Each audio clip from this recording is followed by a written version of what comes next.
Buenos días, hermanos, a este nuevo tiempo de reflexión en los Salmos. Esta mañana vamos a reflexionar en el Salmo 120, los versículos del 1 al 7. El título de esta reflexión es Clamor y Respuesta, y el propósito es confiar en la respuesta de Dios frente a una crisis. Voy pues a invitarles a abrir sus Biblias y a leer el Salmo 120, los versículos 1 al 7. Dice así la palabra del Señor. Llevé mis problemas al Señor, clamé a Él y respondió a mi oración. Rescátame, oh Señor, de los mentirosos y de todos los embusteros. Ay, lengua engañosa, ¿qué hará Dios contigo? ¿Cómo aumentará tu castigo? Te atravesarán con flechas afiladas y te quemarán con brasas encendidas. Cuánto sufro en el lejano Mesec, me duele habitar en el distante Cedar. Estoy cansado de vivir entre personas que odian la paz. Busco la paz, pero cuando hablo de paz, ellos quieren guerra. Los Salmos 120 al 134 son cánticos graduales o cánticos de peregrinación. Los entonaban aquellos que subían al templo de Jerusalén año tras año a participar de las festividades.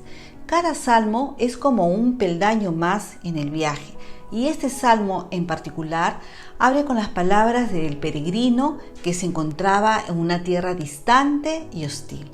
El salmo nos cuenta la historia de un peregrino que inicia su viaje rodeado de peligros y de enemigos. El salmista posiblemente fue un hombre que estuvo en el exilio de Babilonia. Se encuentra triste y atribulado porque está lejos de su amada Jerusalén, que simboliza la paz. Pero a pesar de su estado emocional, se llena de seguridad y fe e inicia con una declaración teológica que construye todo el salmo. Él dice así: el Señor escucha y responde a todo aquel que le implora en momentos de angustia, desgracia y dolor. De esta manera específica, el salmista suplica la intervención divina para en ese momento de crisis que está atravesando, y se dirige a sus adversarios y les describe el castigo que recibirán de parte de Dios por sus mentiras y sus malas acciones. Esta confianza del salmista es la base para el resto del salmo. Podemos dividir este salmo en tres partes: clamor del salmista, crisis del salmista y anhelo por la paz. En primer lugar, entonces, vamos a ver el clamor del salmista. El versículo 1 dice: llevé mis problemas al Señor, clamé a Él y respondió a mi oración. El salmista afirma que clamó a Dios cuando estuvo en angustia y necesidad, y Dios le respondió. Esta afirmación le va a brindar al salmo un contexto de seguridad y esperanza. Es una declaración de confianza tremenda que debe alentarnos a creer en un Dios de amor en estos momentos de dificultad que estamos atravesando. Como el salmista, podemos tener la seguridad que Dios va a responder a nuestro clamor. En segundo lugar, se describe la crisis del salmista. Él estaba, dice, en peligro de muerte y herido por la calumnia y por la mentira. Los versículos 2 al 3 dice así: rescátame, oh Señor, de los mentirosos y de todos los embusteros. Ay, lengua engañosa, ¿qué hará Dios contigo? ¿Cómo aumentará tu castigo? El salmista se encontraba, hemos dicho, lejos de Jerusalén, en una tierra hostil en donde abundaban los mentirosos y los embusteros.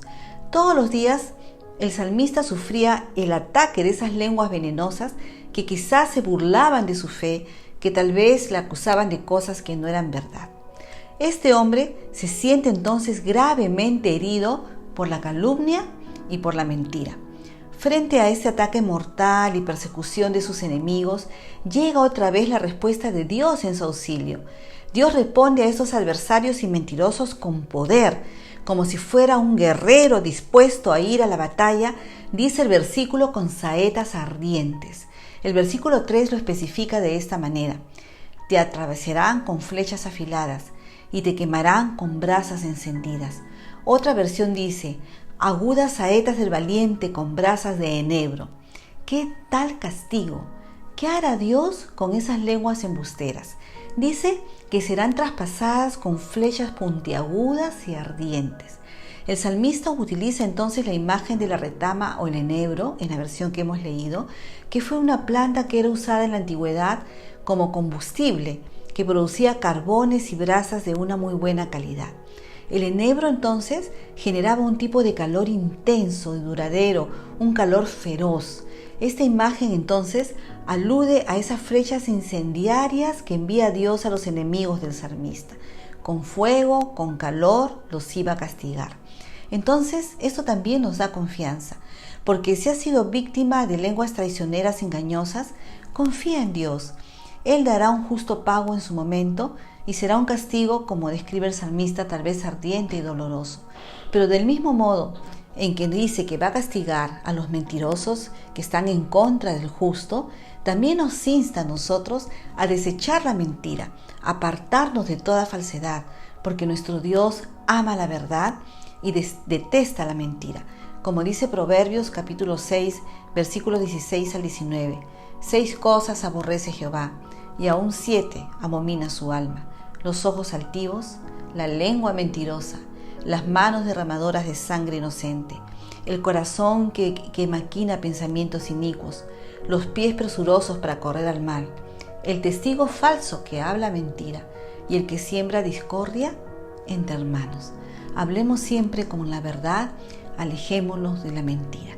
El tercer punto es el anhelo por la paz, y los encontramos en los versículos 6 y 7.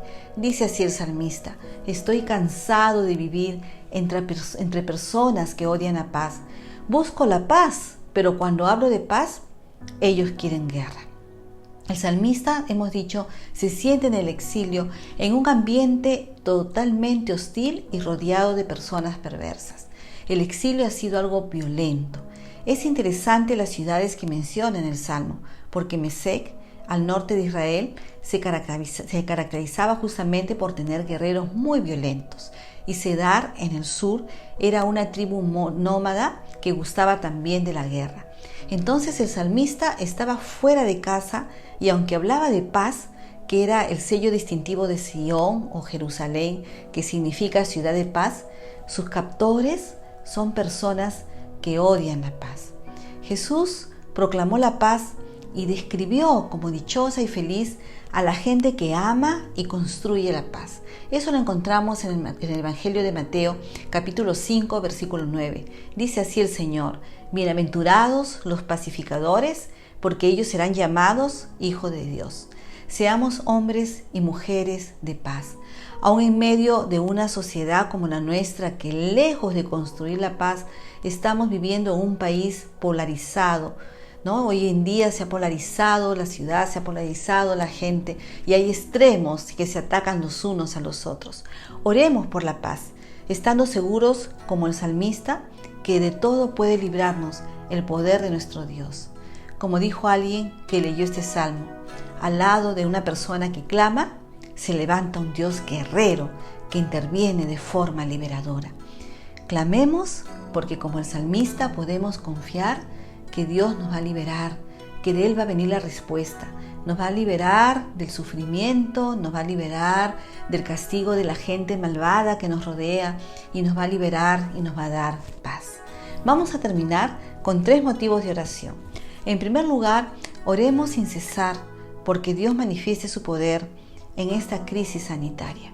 Hermanos, tenemos que seguir clamando porque Dios frene el avance de esta pandemia. En segundo lugar, oremos porque nuestros labios siempre hablen con verdad. Y en tercer lugar, porque seamos agentes de paz en nuestra sociedad. Que el Señor les bendiga.